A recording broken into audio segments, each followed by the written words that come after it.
Hello friends, বিপ্লব টেকনিক্যালে সবাইকে স্বাগতম।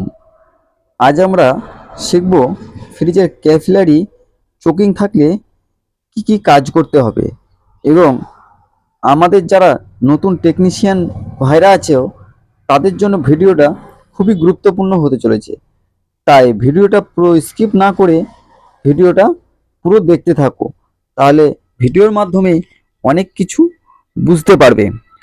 তো দেখো, সর্বপ্রথম আমাদের ফিল্টারটাকে কেটে নিতে হবে, এবং ফিল্টারটা কেটে নেওয়ার পর যে কাজটা করতে হবে আমাদের, যে ক্যাপিলারি দিয়ে দুটো অ্যান্টিমস্ট টানিয়ে দিতে হবে। তাহলে ক্যাপিলারির ভিতর যত ময়লা থাকবে সেটা বার হয়ে যাবে। তো আমরা দুটো আগেই অ্যান্টিমস্ট টানিয়ে দিয়েছিলাম, সেটার ভিডিও আমি দিতে পারিনি। যাই হোক, দেখো এখন আমরা ফিল্টারটাকে কেটে নিয়েছি এবং ফিল্টারের পাইপটা খুব ভালোভাবে মেজে নেব। দিয়ে এখানে আমরা খুব সুন্দরভাবে একটা ফিল্টার ওয়েল্ডিং করে দেব। তো ফিল্টার ওয়েল্ডিং করার পর আমাদের যেটা কাজ করতে হবে এখন, দেখো এটা হচ্ছে আমাদের ফিল্টার। তাই ফিল্টারটাকে এখন খুব সুন্দরভাবে আমরা ওয়েল্ডিং করে দেব। তো চলো ফিল্টারটা ওয়েল্ডিং করা দেখতে থাকো। ফাইনালি আমাদের ফিল্টার ওয়েল্ডিং হয়ে গেছে, এবং যেটা আমরা ওয়েল্ডিং করব সেটা হচ্ছে ক্যাপিলারি।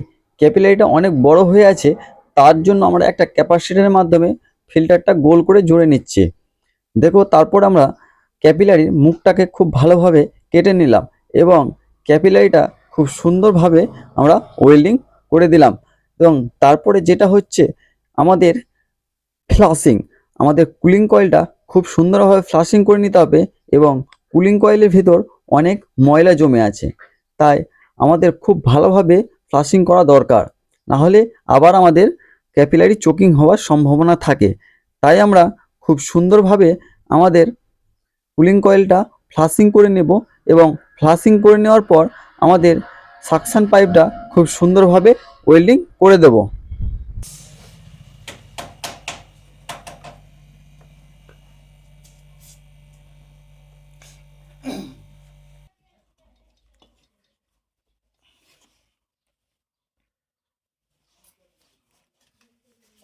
আমাদের কুলিং কয়েল খুব সুন্দরভাবে ফ্লাশিং হয়ে গেছে, এবং যেটা এখন আমাদের করতে হবে, সাকশন পাইপটা খুব সুন্দরভাবে ওয়েল্ডিং করতে হবে।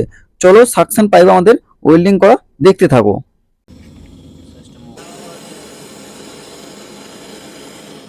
ফাইনালি আমাদের সমস্ত ওয়েল্ডিং হয়ে গেছে। দেখতে পাচ্ছ ওয়েল্ডিংগুলো খুব সুন্দর হয়েছে, কোনো সমস্যা নেই, আর লিকেজের কোনো সমস্যাই থাকবে না। এবং যেটা কাজ করব, আমাদের যে পিন ভালভের টুপিটা খুলেছিলাম সেই টুপিটা আমরা এখন লাগিয়ে দেব, এবং লাগানোর পর আমাদের এটা ফ্রিজটাকে খুব সুন্দরভাবে ভ্যাকাম করতে হবে। তাই আমরা ফ্রিজে ভ্যাকামের পাইপটা আমরা সেটিং করে নিচ্ছি গ্যাস চার্জিংয়ের পাইপের সঙ্গে, এবং এটাকে খুব সুন্দরভাবে 30 থেকে 35 মিনিট ভ্যাকাম করব, যে ভিতরের যে যত ময়লা থাকবে সেগুলো টেনে বার করে দেবে। তো চলো ভ্যাকাম হওয়ার পর আবার দেখা হচ্ছে।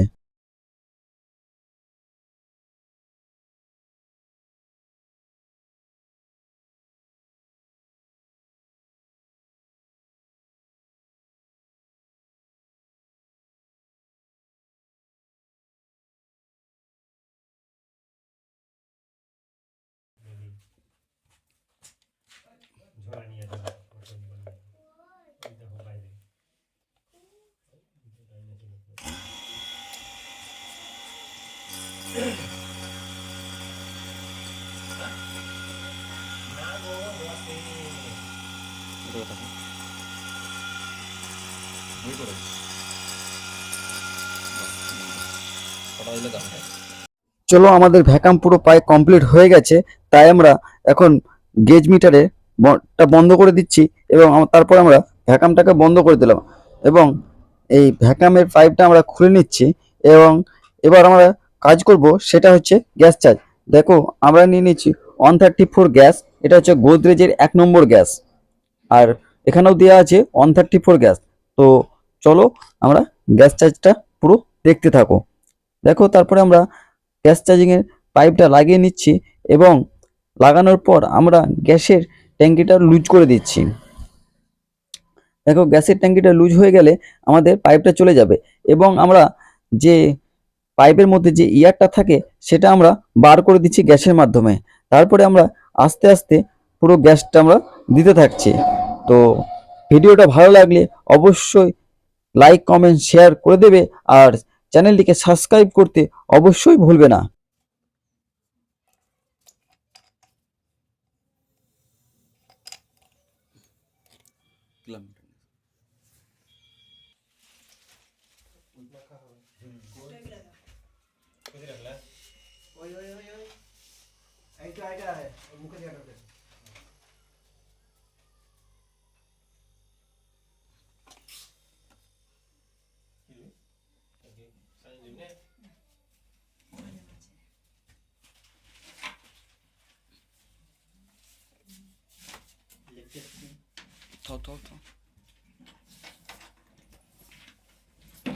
গ্যাস চার্জ আমাদের প্রায় কমপ্লিট। তারপর আমরা দেখো শ্যাম্পু ফেনা নিয়েছি এবং শ্যাম্পু ফেনার মধ্যে আমাদের লিক টেস্ট করে দিচ্ছে এবং আমাদের যেখানে যেখানে ওয়েল্ডিং করেছি সেখানে সেখানে খুব সুন্দরভাবে শ্যাম্পু ফেনা দিয়ে দেখে নিচ্ছি যে পরবর্তীকালে আমাদের কোনো সমস্যা না হয়, বা সমস্যা হলে আমাদের পুরো গ্যাসটা বার হয়ে চলে আসবে।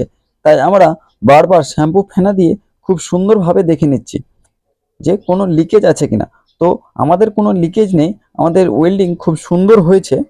তাই আমাদের খুব 100% ক্লিয়ার আছে যে আমাদের কোনো লিকেজ নেই।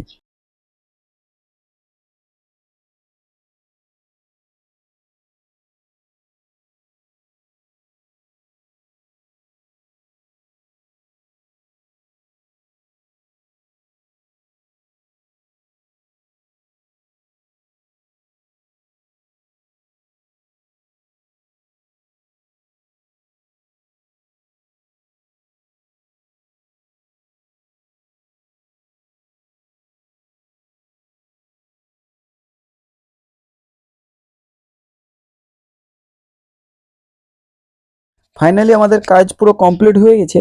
তাই আমরা গ্যাস চেঞ্জিংয়ের পাইপটা খুলে নিচ্ছি। দেখুন খুলে নেওয়ার পর আমাদের যে টুপিটা আছে সেটা খুব সুন্দরভাবে টাইট করে দিতে হবে।